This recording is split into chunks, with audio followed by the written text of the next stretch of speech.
अशा एका नवीन व्यक्तिमत्वाकडे आपण पाहणार आहोत. परमेश्वर म्हणतो तुम्हाविषयी माझ्या मनात, तुम्हाविषयी इथं असल्या प्रत्येक व्यक्तीविषयी, तुम्ही कोणी असा, कुठल्या वयामानातले असा, इथं असा किंवा फेसबुक मीडियातून पाहणारे असा, तुम्हापैकी कोणी असो, तुम्हाविषयी माझ्या मनात जे संकल्प आहेत. तर हा शब्द ऐकलं, माझ्या मनात. हा शब्द कोण वापरतो? जो एखादा व्यक्ती दुसऱ्या व्यक्तीवर प्रेम करतो. प्रेम म्हणजे फक्त जसं मेल फिमेलचं प्रेम बनत नाहीये. तर ज्यावेळेस एक आई आपल्या मुलांविषयी म्हणते, माझ्या मनात तुझ्यासाठी हे आहे, माझ्या मनात असं ठरवलं मी, माझ्या मनात मी तसं ठरवलंय. नवरा बायकोला म्हणतो, बायको नवऱ्याला म्हणते, म्हणजे प्रीतीचा शब्द येतो. तुम्हाविषयी माझ्या मनात जे संकल्प आहेत ते मी जाणतो. ते मला माहिती आहे, मी जाणतो, माझ्या लक्षात आहे. ते संकल्प हिताचे आहेत. ते संकल्प तुमच्यासाठी हिताचे आहेत, चांगल्या गोष्टीचे आहेत, अनिष्टाचे नाही. अनिष्टाचे म्हणजे वाईटपणाचे नाही. ते संकल्प जे माझ्या मनामध्ये, ते संकल्प तुम्हास तुमच्या भावी सुस्थितीची, भविष्याच्या सुस्थितीची आशा देणारे आहे. हालेलुया. जरी आज तुमच्याकडं वर्तमानामध्ये, आजच्या परिस्थितीमध्ये जरी काही चांगल्या गोष्टी नाहीयेत, तुमच्या मनाच्या विरुद्ध घडत आहे, तुमच्या मनाप्रमाणे घडत नाहीये, जे हवंय त्याप्रमाणे होत नाहीये, जसं पाहिजे तसं प्राप्त होत नाहीये, सगळं विरुद्ध होत आहे, पण तरी सुद्धा तो म्हणतोय की माझ्या मनात जे संकल्प आहेत ते मी जाणतो, तुमच्यासाठी भावी म्हणजे भविष्याच्या सुस्थितीची आशा देणार आहे.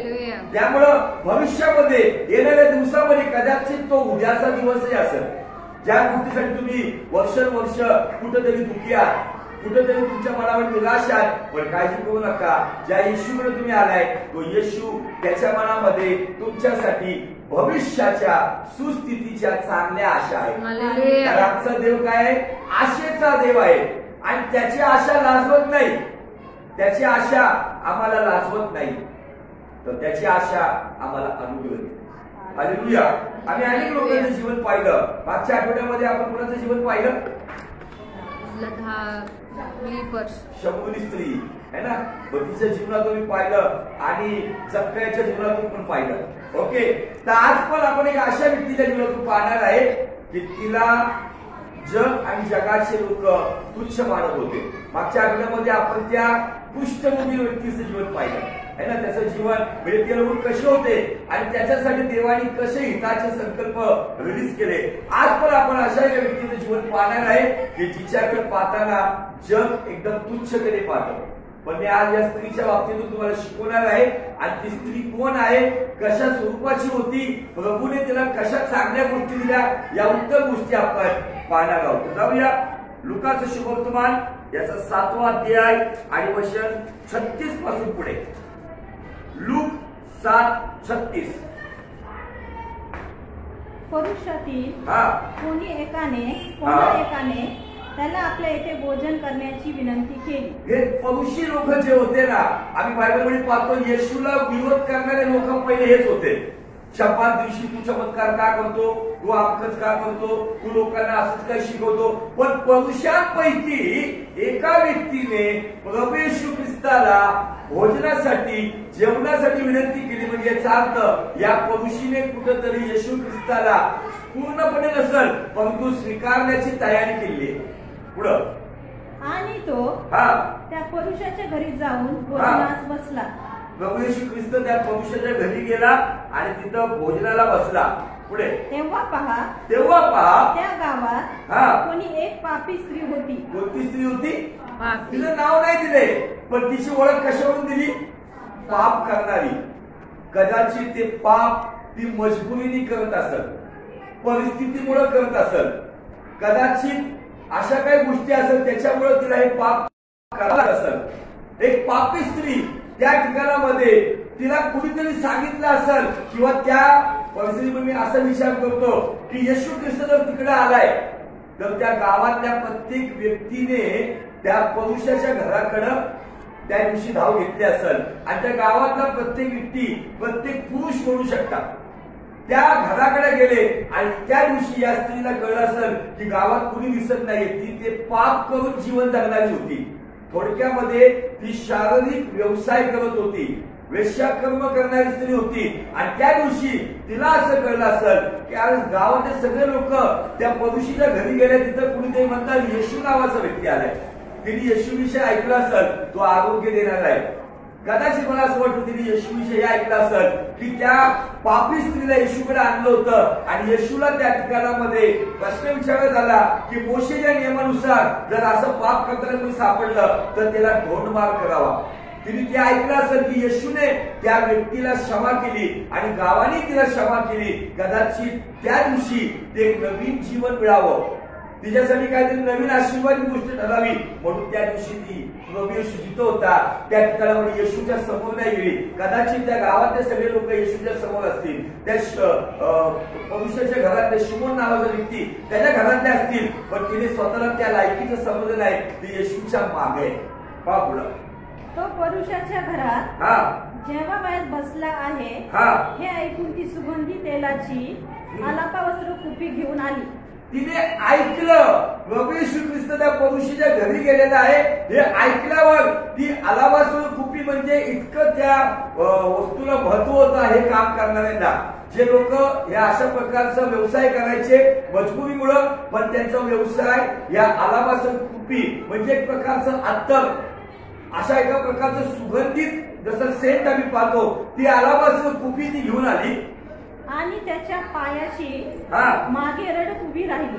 त्याच्या पायाशी माग उभे राहून रडायला लागली ती व आपल्या आसवांनी आपल्या अश्रूंनी त्याचे पाय भिजवू लागली. आपल्या अश्रूने त्या स्त्रीने येशू ख्रिस्ताचे पाय भिजवले. म्हणजे मला सांगू द्या की कदाचित तिला ते काम करायचं नाहीये, कदाचित तिच्या चुकीमुळे त्या कामामध्ये ती पडली असेल, कदाचित जवानीमधली चूक तिच्याकडून घडली असेल आणि ज्या वेळेला मला सांगू द्या ज्यावेळेस पवित्रता येते ना त्यावेळेला पापी मनुष्याला आपल्या पापाची जाणीव होते. ती येशूच्या मागे होती. येशू असं एक यहुदी पद्धतीने पाय असं थोडस पालथे पाय घालून बसायची पद्धत होती. येशूचे पाय मागे आहेत असं पालथ्या पद्धतीने आणि ती मागे रडत असेल. तिच्या अश्रूंनी येशूचे पाय धुवून निघायला लागले. इतकं तिला आपल्या पापाचा आपल्या चुकीच्या गोष्टीचा पश्चाताप झाला आणि त्या ठिकाणामध्ये ती रडून रडून त्या अश्रूंनी त्याचे पाय भिजवू लागली. तिने आपल्या डोक्याच्या केसांनी ते पुसले. वास्तविक हे जे काम करणारे जे लोक असतात ते आपल्या या सर्व मोहक आधारकारी गोष्टीने म्हणजे त्यांची वेशभूषा, त्यांची केशभूषा, त्यांचं सर्व स्टाईल याच्यावरती त्यांचा बिझनेस डिपेंड असतो. पण हिने काय केलं माहितीये का, ज्या डोळ्यांनी ती कुणाला तरी त्या दिवशी त्याच्या आदल्या दिवशी किंवा त्या तिच्या व्यवसायामध्ये ज्या डोळ्यांनी ती कुणाला तरी आकर्षित करत होती ना त्या डोळ्यांना तिला जाणून झाली की या डोळ्यातून पाप या डोळ्यातून अश्रू व्हायला लागले. ज्या केसांनी ती कुणाला तरी आकर्षित करत होती त्या केसांनी तिने त्या येशू ख्रिस्ताचे पाय पुसले. तिने त्या केसांवरती जे तिला त्या केसांवरती कदाचित घमंड असेल, माझे केस इतके सुंदर आहेत, पण तिने येशूच्या चरणावर त्या केसांना आणलं आणि केसांनी जेव्हा मी विचार करतो जेव्हा ती पुसत असेल तेव्हा तिथं मस्तक पण येशूच्या पायाला लागत असेल. तिने केसांनी येशूचे पाय धुतले, पुसले, त्याच्या पायांचे मुके घेतले. तिने या ओठांचा उपयोग करून मोहक स्माइल देऊन एखाद्याला कुठेतरी अट्रॅक्ट करणाऱ्या पद्धतीने त्या ओठांचा उपयोग करत होती. पण त्या दिवशी ते ओठ येशूच्या पायावर आले. हालेलुया. बायबल सांगतं तुमच्या शरीराचा पवित्र देवाला ग्रहणीय यज्ञ करा. तिने आपल्या शरीराचा उत्तम बलिदान केसांनी त्याचे पाय पुसले, अश्रूंनी त्याचे पाय धुतले, ओठांनी त्याच्या पायाचे मुके घेतले. मला सांगू द्या त्या स्त्रीला तिथं येशू ख्रिस्ताला पाहून तिच्या पापाची इतकं तीव्र जाणीव झाली आणि तिला वाटलं की आता माझ्याकडे हाच एक मौका आहे आणि माझ्याकडे जे काही चांगलं म्हणून मी लोकांना मी आकर्षित करून या पापामध्ये पडत आहे त्याच गोष्टी मी आता येशूच्या चरणावर समर्पित करत आहे. तिने आपली सुंदरता, आपली खूबसूरती तिने येशूच्या चरणावर समर्पित केली. मला सांगू द्या, जर तुम्ही अशा प्रकारे आपल्या जीवनातलं उत्तम येशूच्या चरणावरती बलिदान करताना येशू तुम्हाला एक चांगलं भविष्य देतो. तुमचे टॅलेंट येशूच्या चरणावरती समर्पित करा. तुमच्याकडे जे उत्तम आहे ते येशूच्या चरणावर समर्पित करा. मी आज एक असं सस्पेन्स ऐकलं असं तुम्ही कदाचित असं काही सिक्रेट सांगणार आहे की स्त्री कोण आहे, तिला एक चांगलं भविष्य कसं मिळालं, तिच्या जीवनामध्ये प्रभूंनी कार्य कसं केलं, याविषयी आपण आणखी काही गोष्टी पाहणार पुढं. आणि त्यांना सुगंधी तेल लावले. पायाला काय लावलं तिने? पाय पुसून घेतले केसांनी. पहिले अश्रूंनी धुवून घेतले, मग केसांनी पुसून घेतले, मग ओठांनी अजून त्याला कोरडे करून त्याचे बुके घेतले आणि त्या पायांना तिने ते सुगंधित तेल जे डोक्यात लावण्यात यायचं, जे शरीराला लावण्यात यायचं, एखाद्या व्यक्तीला आपल्याकडे आकर्षित करायला तिच्या कमाईचं साधन ते होतं. जे काम करणारे त्या काळातल्या स्त्रिया, इतिहासकार असं म्हणतात की त्यांच्याकडे हे बेस्ट प्रकारचं हे सुगंधी द्रव्य असायचं, ज्याच्यावरून ते या व्यवसायामध्ये अनेक लोकांना आकर्षित करायचं. पण तिने जर ते तेल येशूच्या पायाला लावलं, ही कृती काय दाखवते? ज्या गोष्टीवरती ती व्यवसाय करणार होती तिने तेव्हाच या कृतीतून दर्शवलं की आजपासून हे करणार नाही. जे काय आहे, माझी सुंदरता मी येशूच्या पायावर ओतली, माझ्याकडे असताना ते सुगंधी द्रव्य मी येशूच्या पायावर ओतलं. आता मी या गोष्टीने नव्हे तर प्रभूच्या कृपेने. Hallelujah, praise the Lord. उत्तम रीतीने तिने येशूला आपलं जीवन समर्पित केलं आणि ती गोष्ट तिने स्वतःकडे ठेवली नाही. पुढं तेव्हा ज्या पुरुषाने त्याला बोलविले होते, ज्या पुरुषाने ह्यांनी कशासाठी बोलवलं होतं ना, आता तुम्हाला कळत कन्सेप्ट. यांनी काय येशूला बोलवलं होतं? त्याने हे पाहून आपल्या मनात म्हटले, आपल्या मनात म्हटलं, उघडपणे नाही म्हटलं. हा संदेश असता तर आपल्याला शिवत असलेली स्त्री कोण व कशी आहे, म्हणजे ती पापी आहे हे त्याने ओळखले असते. याचा अर्थ म्हणजे या व्यक्तीने येशूला कशाला बोलवलं होतं माहितीये का? हा येशूची परीक्षा घ्यायला बोलवलं होतं. येशू नक्कीच बाबा पॉवरफुल आहे का? काय काय लोक असं अजून एक्सपेरिमेंट करतात, हा पॉवरफुल आहे का, तो पॉवरफुल आहे का? मला सांगू द्या की या पद्धतीने येशूला त्यांनी बोलवलं. काय येशूला माहिती नसेल का? पण येशूला हेही माहिती होतं यांनी मला कसंही बोलवू दे, पण इथे एक व्यक्ती येणार आहे जिचं जीवन मला. कधी कधी असं होतं ना, आम्हाला कुठंतरी कुणीतरी असंच बोलवतात आणि तिकडे गेल्यानंतर मी विचार करतो मला काय इथं बोलवले. कदाचित प्रत्येक आमंत्रित व्यक्ती असतो, पण तिथं गेल्यावर कधी प्रभू कुणासाठी तरी उपयोग करून घेतो, कुणासाठी तरी आशीर्वादाचं कारण ठरवतो. या व्यक्तीने येशूला कोणत्या दृष्टीने बोलवलं होतं की पाहायचंय की नक्कीच हा पॉवरफुल आहे का, खरंच त्याला कळते का? लोक याला संदेष्टा म्हणतात, लोक याला मसिया म्हणतात, पण मी आज माझ्या घरी याला बोलवले आणि माझ्या घरी आज बघणार की खरंच हा व्यक्ती असा आहे का. पुढं तेव्हा येशूने त्याला म्हटले, शिमोन, मला तुझ्या बरोबर काही बोलायचे आहे. तो म्हणाला, गुरुजी बोला. एका सावकाराचे 2 कर्जदार होते. एका सावकाराचे 2 कर्जदार होते. एकाला 500 रुपये देणे होते. एकाला 500 रुपये देणं होतं व एकाला 50 होते. व एकाला 50 रुपये देणं होतं. आता त्या काळामध्ये 500 म्हणजे 5 लाख पकडा आणि 50 म्हणजे 50,000 पकडा, असा हिशोब आहे. ते म्हणतात काय कर्ज आहे 500 रुपयाचं, 50 रुपयाचं कर्ज. पण तेव्हाच्या काळामध्ये या अमाऊंटला मोठी किंमत होती. पुढे देणे फेडावयास त्यांच्या जवळ काही नव्हते, म्हणून त्याने त्या दोघांस ते सोडले. म्हणून त्या सावकाराने, चांगला सावकार होता. आजकालचे सावकार चपडी जाय पण दमडी ना जाय, फार जसं ढेकून जसं रक्त पितो तसं व्याज पिऊन मरतात. कुठल्या सावकार अशी दया करत नाही. पण माझ्या जीवनामध्ये पाहिलं असे काही सावकार लोकांना, आपले काही ख्रिस्ती लोक अशा लोकांच्या बंधनामध्ये अडकलेले होते. दाढीवाला बुडला असताना एका भावाने कर्ज घेतलं होतं आणि ते कर्ज फेडता त्याला येत नव्हतं, म्हणून त्याचं कर्जाची जी काय फेड करायची होती घेतले होते 50,000, परंतु 6 महिन्यात त्याचे झाले 2.5 लाख व्याज असेल आणि ते चक्रव्याज व्याज होतं आणि त्याच्यामुळं त्यांना ते त्या ठिकाणी फेडता येईना. आणि अशा परिस्थितीमध्ये ती कुटुंब माझ्याकडे आलं. त्या सावकाराला मी जाऊन भेटलो, त्याने माझ्याविषयी थोडंफार ऐकलं होतं, पण मी देवाला धन्यवाद देतो की त्या सावकाराने त्या व्यक्तीचं कर्ज कमी केलं. कारण मी तिथं असंच गेलो होतो बोलायला, पण मी गेल्यावरती त्याच्या वडिलांना प्रार्थनेद्वारे हिलिंग झालं.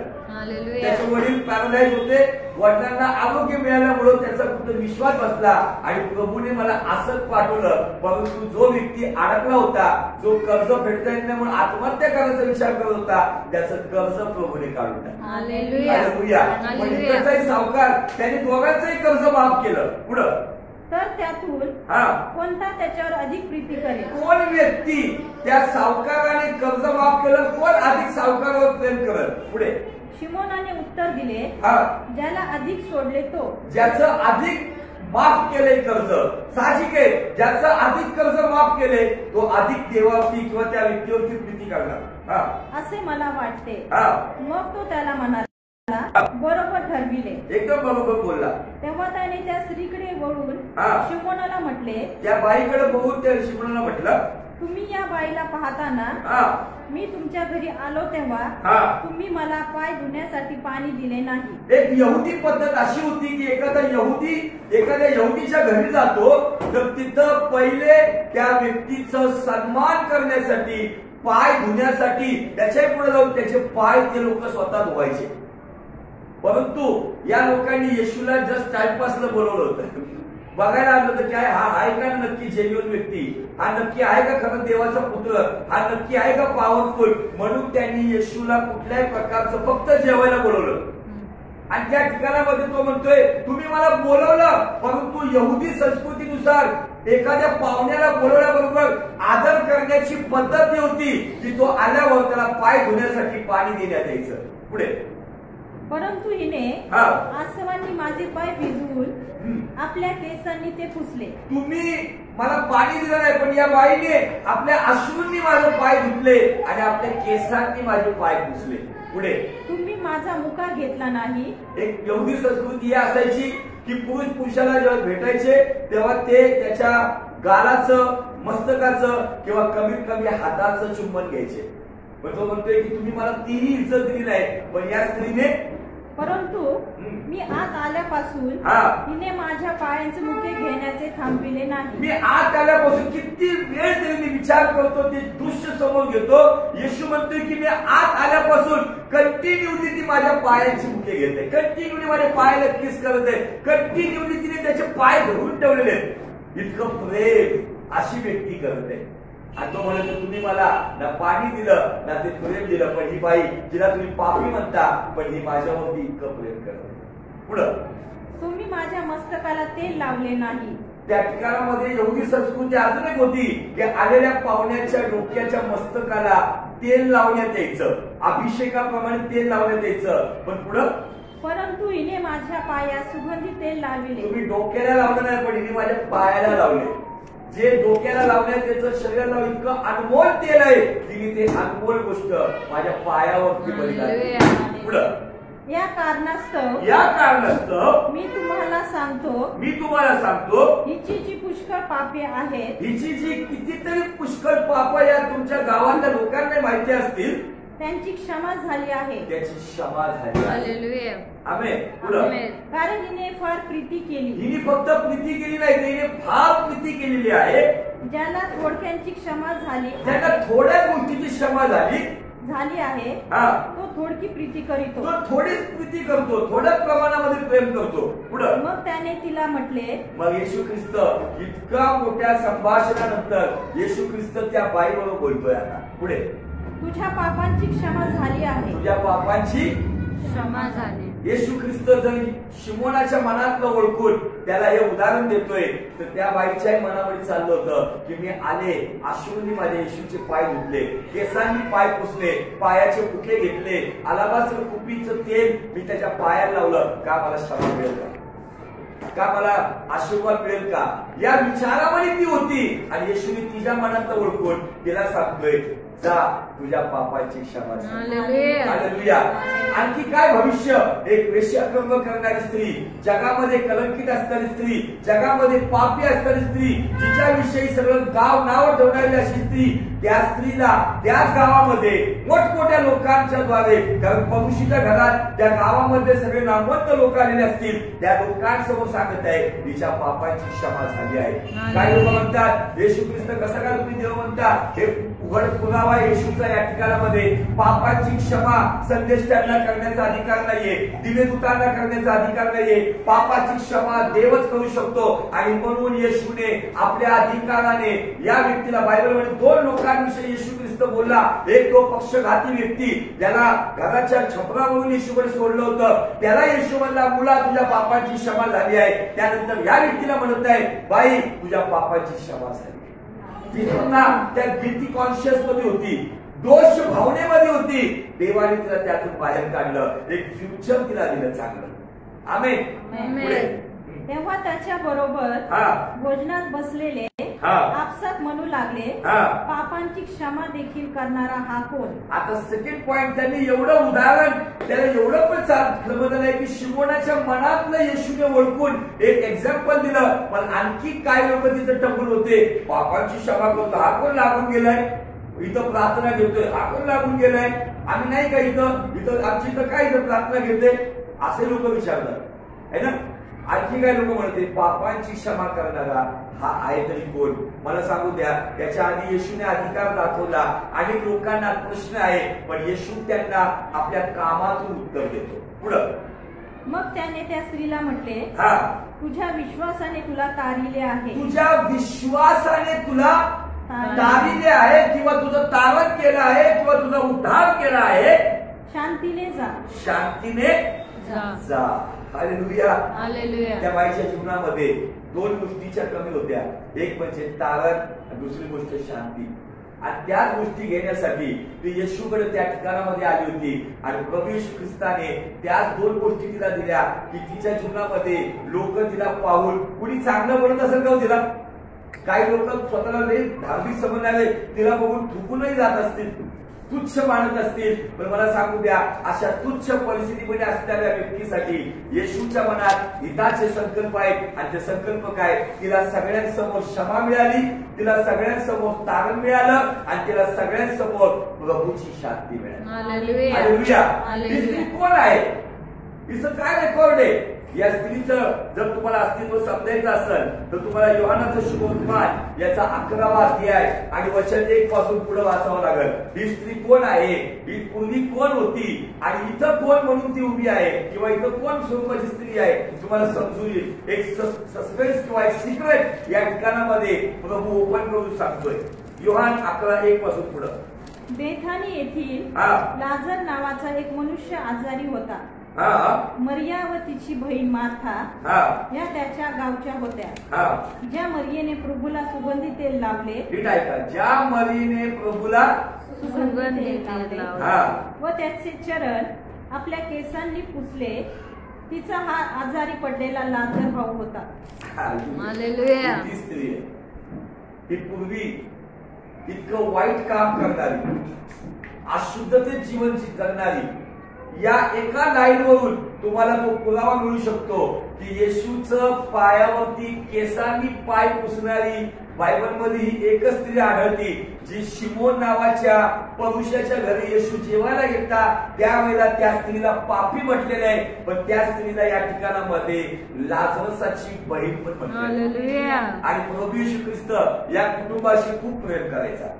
प्रभूने या कुटुंबावर इतकं प्रेम केलं की प्रभू जेव्हा पण बेथानीकडे जायचा ना, तर जेवायसाठी प्रभू तिथं असायचा.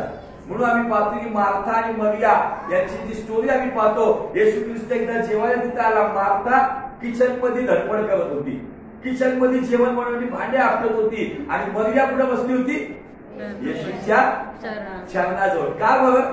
कारण त्या चरणाकडे पाहून ती येशूचं तोंड नव्हती पाहू शकत.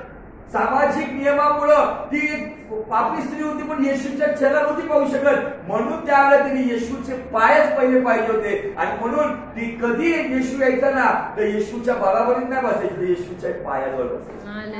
आणि मी मरियेकडून शिकलो पाहिजे की आम्ही येशूच्या पायाजवळ बसलो पाहिजे. निश्चित आमचा बाप आहे, आम्ही जर पायाकडे बसतो ना, तो आम्हाला कडेवर उचलून घेतो. या जगातला कोणता बाप आहे असा की त्याचं मूल ज्या पायाकडे बसलेलं आहे, ते मूल कसंही असो, नाकातून गंगा जमुना वाहणारे असो, त्याचं 1 नंबर 2 नंबर त्याचं डायपरनी भरलं असेल, पण तरी सुद्धा बाप त्याला उचलून गेला. पण आता आमचा स्वर्गीय बाबा येशू ख्रिस्ताच्या पायाजवळ बसणारी स्त्री या ठिकाणामध्ये तिने पुन्हा तीच कृती केली. तिच्याविषयी या ठिकाणामध्ये दिलेलं आहे की लाजर जो आजारी पडला होता त्याच्या ज्या बहिणी होत्या त्याच्यापैकी एक बहीण जिने येशूचे पाय त्या अलाबास्टर पुष्पीने किंवा त्या तेलाने सुगंधित केले होते आणि आपल्या केसांनी त्याचे पाय पुसले. ही आहे ती स्त्री. पुढे म्हणून त्या बहिणींनी त्याच्याकडे सांगून पाठविले की प्रभूजी ज्याच्यावर तुमचे प्रेम आहे तो आजारी आहे. ज्याच्यावर तुमचं प्रेम आहे तो आजारी आहे. म्हणजे हा शब्द काय दिसतो? येशू ख्रिस्तांचं प्रेम लाजरूसावरती डायरेक्ट आला असेल का? पहिली ओळख कोण आहे? मग पहिली ओळख मरिया तिने येशूचे पाय आपल्या अश्रूंनी धुतले, आपल्या केसांनी पाय पुसले, पायाचे मुके घेतले. मग एक दिवशी ज्या वेळेला मरियाचं जीवन बदललं ती येशूला आपल्या गावी बोलवत असेल आणि येशूने त्या कुटुंबामध्ये सेलग्रुप चालू केला असेल. येशू त्या कुटुंबामध्ये प्रार्थना घेत असेल, त्याच्यासाठी बायबल टीचिंग घेत असेल आणि अशा स्त्रीविषयी बायबल या ठिकाणामध्ये सांगते की त्या ठिकाणामध्ये प्रभू येशूचं ज्या लाजरसावरती प्रेम होतं तो आजारी पडलाय आणि त्याला बोलवण्यासाठी निरोप पाठवलाय. म्हणजे किती जवळचे कनेक्शन आले. मला सांगू द्या, हेच हिताचे संकल्प आहेत की आम्ही येशूच्या इतक्या समीप राहतो, प्रार्थना करतो, त्याला अधिक वेळ देतो. आज कित्येक लोक येशूचं पहिलं प्रेम विसरले. जे पहिले खूप स्ट्रॉंग होते आता ते त्या प्रेमापासून दूर गेले आणि प्रत्येक व्यक्ती कुठंतरी पैशाच्या मागं, कुटुंबाच्या मागं, आपल्या आनंदाच्या मागं वेळ व्यर्थ करते. पण मला सांगू द्या, आमच्यामध्ये लाजरसाची बहीण मरिया तिच्याप्रमाणे प्रेम असलं पाहिजे की येशूच्या पायाजवळ आम्ही आलो पाहिजे. जर तुम्ही या अध्यायावरती पूर्ण पाहिलं, लाजरस मरून पावला त्या शहरातला प्रत्येक नामी व्यक्ती लाजरसाच्या घरी होता. का होता? कारण येशूने सगळ्यांसमोर त्यांना एक चांगलं जीवन दिलं होतं. येशूने सगळ्या शहरासमोर त्यांना एक चांगलं भविष्य दिलं होतं, भविष्याची चांगली आशा दिली होती. म्हणून ते लोक त्या कुटुंबाशी जडले होते. काही वर्षापूर्वी या स्त्रीला पापी म्हणत होते, पण काही वर्षानंतर येशू तिथं जायला लागला, त्या स्त्रीला नीतिमान म्हणायला लागले. हालेलुया. आमचा देव भूतकाळ धुवून टाकतो, त्याच्या रक्ताने पुसून टाकतो, पण आम्ही भूतकाळाच्या चुका पुन्हा वर्तमानात करू नये ही त्याची इच्छा आहे. शौलाचा पौल झाला, पौलाचा पुन्हा शौल झाला नाही. त्याच्यामुळे तुम्ही आणि मी वारंवार त्या चुका न करता थोड्या वेळाने आम्ही प्रभू भोजन घेणार आहोत. आम्ही काय घेतोय की आम्ही प्रत्येक महिन्यामध्ये वाढत जावं, यासाठी नाही की सारख्या त्याच चुका करायच्या, पश्चाताप करायचा आणि प्रभू भोजन घ्यायचं. सॉरी, आम्ही प्रत्येक महिन्यामध्ये अधिक त्याच्या जवळ जावं, अधिक त्याच्या समीप जावं, अधिक त्याच्या क्लोज जावं, म्हणून आम्हाला हे आध्यात्मिक अन्न मिळतं. आणि म्हणून हा प्रभू भोजन आहे की आम्ही त्याच्या नावाची घोषणा आपल्या जीवनातून आणि बोलण्यातून करणारे असावे. हालेलुया. बारा देवाचं यवनाचं काय दिले पहा पुढे. लाजर जीवन झाल्यानंतरची घटना आहे. यावरून शिष्य त्याला म्हणाले, 12:1 योहान. मग येशू ओलांडण्याच्या पूर्वी 6 दिवस बेथानीस आला. 6 दिवस कुठं आला? बेथानी. प्रभू येशू ख्रिस्त तिथं आठवडा मुक्काम करत त्यांच्या घरी. म्हणजे किती प्रेम होतं त्या कुटुंबाबरोबर. आणि कुणाबरोबर? ज्या स्त्रीला पहिले एक वेश्याकर्म करणारी स्त्री म्हणत होते, जिचं जीवन प्रभूने बदललं, प्रभूने नुसतं असं सोडून नाही दिलं, तर प्रभू त्यांच्याबरोबर कनेक्ट होता. 6 दिवस त्यांच्या घरी होता. कित्येक लोक बोलवायचे तिथं नाही जायचा, पण इथं 6 दिवस राहतोय. म्हणजे किती चांगली योजना आहे. त्यावेळेस तो शरीराने 6 दिवस राहत होता, आता आत्म्याने तो आमच्यामध्ये कायम राहू इच्छितो. का? आम्ही जर त्याला समर्पण करतोय, आम्ही सगळ्या वाईट गोष्टी सोडून आम्ही त्याच्या चरणांवर बसतो ना, तो आमच्याबरोबर कायम असतो. आम्ही जातो चरणों तेरे आते हैं. त्या गीतामध्ये काही लोक म्हणतात की किती दिवस चरणामध्ये यायचं. मला सांगू द्या, सुरुवात बापाकडे जाण्यासाठी चरणापासून आहे.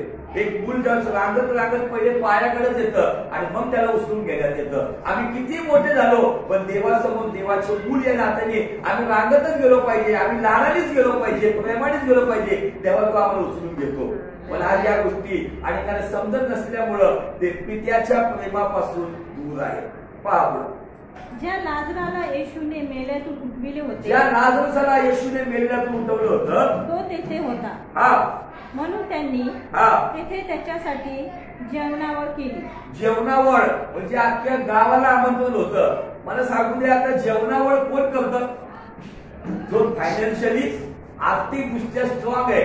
म्हणजे देवाने मरियेच्या कुटुंबाला केवळ चांगलं जीवन नाही दिलं, तर आर्थिक सोर्स पण दिले, कुठंतरी फायनान्शियल ब्लेसिंग त्यांच्याकडे होते. म्हणून ते लाजरस जेव्हा गेलं होतं ना, मेलं होतं, तेव्हा सगळं गावचं गाव घरी होतं. त्या प्रत्येक व्यक्तीसाठी जेवणावळ केली होती. कदाचित त्या काळामध्ये 100 लोक आले असतील, पण 100 लोकांना ते जेवण चालू शकते इतके ते सक्षम होते. कारण कदाचित त्यानंतर मरिया आणि मार्ताने कुठंतरी कष्टाचं काम सुरू केलं असेल आणि त्या कामाला देवाने बरकत दिली होती आणि त्या बरकतीच्या बेसवरती इतकी मोठी जेवणावळ चालू होती. पुढं तेव्हा मार्था वाढीत होती. मार्ताचं कामच आहे वाढायचं. हा. आणि लाजर त्याच्या पंक्तीत बसणाऱ्यांपैकी एक होता. लाजर त्या पंक्तीमध्ये बसणाऱ्यांपैकी एक होता. तेव्हा मरियेने अर्धा शेर शुद्ध जटा माणसाचे मौल्यवान सुगंधी तेल घेऊन येशूच्या चरणास लावले आणि आपल्या केसांनी त्याचे चरण पुसले. तेव्हा त्या सुगंधी तेलाच्या वासाने घर भरून गेले. बस. म्हणजे आपण पाहतो या ठिकाणामध्ये तिच्या जीवनामध्ये ती पापी मार्गात होती, तेव्हा देखील तिने हे केलं. आणि मी जसं विचार करतो की तिच्या घरामध्ये आणखी एक बॉटल असेल आणि ती बॉटल कशासाठी असेल, एक असं थॉट आहे माझा, बिब्लिकल बेस नाहीये. कदाचित त्यावेळेला लाजरस मेला, कदाचित लाजरस त्या घरातला कमवता व्यक्ती असेल. आता कमवता व्यक्ती घरातला गेलाय, खायचं काय, पुन्हा कदाचित त्या मार्गामध्ये दुष्ट विचारामध्ये दुष्ट तिला कदाचित घेऊन जाण्याच्या प्रयत्नात असेल आणि म्हणून तिच्या घरामध्ये ती बॉटल असेल. पण ज्या वेळेला लाजर जिवंत झाला, प्रभू येशू ख्रिस्त तिथं आला, तिने त्या सर्व गोष्टी पाहिल्या आणि ती बाटली तिला दाखवत होती पुन्हा जुन्या जीवनात जाण्यासाठी. ती बॉटल तिला दाखवत होती पुन्हा जुनं काम करण्यासाठी. तिने काय केलं, ही बॉटल मला सारखी आकर्षित होती ना, ही बॉटल ही पूर्ण माझ्याकडे जेवढे सगळे येशूच्या चरणात पुन्हा ओतून टाकते आणि आपल्या केसाने त्याचा पाय पुसून घेते. पुढे लाजरस असो किंवा नसो, पण प्रभू सांभाळणार आहे. हालेलुया. माझ्या मनातला थॉट आहे, याला तुम्ही कुठेतरी तुम्ही ज्ञानी लोक असतात, थिओलॉजिकल असतात, तुम्ही त्याला वचनाचा बेस मागू नका. हा माझ्या मनामधला विचार आहे. कारण जर एक बॉटल तिने तिथं पापी मार्गात असताना पडती, याचा अर्थ ती काम करणारी स्त्री घरामध्ये सुद्धा स्टॉक ठेवत होती ना. मग तो जो स्टॉक होता ना, कदाचित लाजरस गेल्यानंतर घरी रडत असताना ती बॉटल दाखवत असला, आता तुला काही पर्याय नाहीये, तुला पुन्हा जुन्या मार्गात जावं लागेल. पण येशूने मेलेला लाजर जिवंत करून दिला, कारण प्रभू कुणाच्या गुणात राहत नाही. जे अश्रू तिने येशूच्या पायावरती वाहिले, ज्या केसांनी येशूचे पाय पुसले, ज्या ओठांनी पायाचे मुखे घेतले, जे अलाबास्टर कुंभी त्याच्या पायावरती ते बहुमूल्य तेल सुगंधित तेल ओतण्यात आलं. येशूने जे उपकार त्या येशूवरती तुम्ही केले होते, त्या उपकाराची परतफेड तिच्या भावाला दुर्गंधी आली होती, त्याला सुगंधित व्हायला. हालेलुया. Praise the Lord. अशा पद्धतीने येशूकडे आमच्यासाठी चांगले प्लॅन आहेत. येशूच्या मनात अशा चांगल्या योजना आहेत. लाजरस त्याच्यानंतर मेला, भाग तो नाहीये, पण त्या स्त्रीसाठी, अशा स्त्रीसाठी चांगलं भविष्य आहे. आज त्या ठिकाणामध्ये ते चांगल्या समाजामध्ये आहे आणि तिने शेवटची ती बॉटल फोडून हे सिद्ध केलं, परिस्थिती काही असो, मी पुन्हा जुन्या मार्गात जाणार नाही, मी पुन्हा त्या वाईट क्षेत्रात जाणार नाही, मी पुन्हा माझं जीवन खराब करणार नाही. मला खायला मिळो का नाही मिळो, माझा येशू माझ्यासाठी उपलब्ध होतोय, माझी परिस्थिती तो बदलतोय आणि इथून पुढे बदलत राहील, त्याच्यामुळे मी वाईट मार्गात जाणार नाही. आज तुम्ही आणि मी लाजरस मरियमकडून हा संदेश घेऊया की तिचं जीवन इतक्या वाईट गोष्टीमध्ये होतं, पण तिचं जीवन ज्या बदललं, त्यानंतर तिने प्रभूला आपलं जीवन समर्पित केलं. एवढंच नाही तर शेवटची जी बॉटल होती ती पण येशूच्या चरणाला लावून टाकली. तिथं एवढं इस्करियोत म्हणतो की हे कशाला उगाच वेस्ट करायचं, विकला असतं तर त्याचे 300 रुपये आले असते, तेव्हाचे 300 करोड. आणि त्या ठिकाणामध्ये येशू ख्रिस्त म्हणतो की हिने जे काही केले ना, वधस्तंभावर जायच्या वेळेला माझ्यासाठी इन ऍडव्हान्स तिने माझ्या उत्तम कार्यासाठी हे केलेलं आहे. आणि मला सांगू द्या की प्रभूमध्ये तुमचं कोणतेही श्रम व्यक्त होणार नाहीये. परिस्थिती आज काही असू द्या, पण तुमच्याकडे एक चांगलं भविष्य देवाने. कदाचित काही गोष्टीमुळे तुम्हाला तुमच्या इच्छा पूर्ण नसेल झाल्या असतील, तुमचे स्वप्न अधुरे राहिले असतील, विचार करू नका त्याचा. परमेश्वर तुमच्या जीवनामध्ये आहे, येशू तुमच्या जीवनामध्ये, त्याच्यापेक्षा मोठा आशीर्वाद कोणताच नाही. लोकांकडे धन दौलत नाते संबंध आहेत, पण आज लोक रात्रंदिवस अश्रू लावून निराशेमध्ये आहेत. पण जर तुमच्याकडे काही नसेल, पण येशू आहे, ही सगळ्यात मोठी भेट आहे. Hallelujah, praise God. आज आपण मरियेप्रमाणे जसं तिने तिच्याकडं शेवटची ती सुगंधी तेलाची बॉटल होती की ती बॉटल त्या व्यवसायामध्ये, वेश्याकर्म व्यवसायामध्ये त्या स्त्रिया वापरत होत्या, तिने त्या जुन्या बॉटलीला पण फोडून टाकलं. तुम्ही आणि मी अजूनही काय असं जुनं असेल आपल्या जीवनात जे देवाला न आवडणारं असेल, जे देवापासून दूर नेणारं असेल, जे देवाला क्रोध देणारं असेल, देवाला आमच्यात पाहून दुःख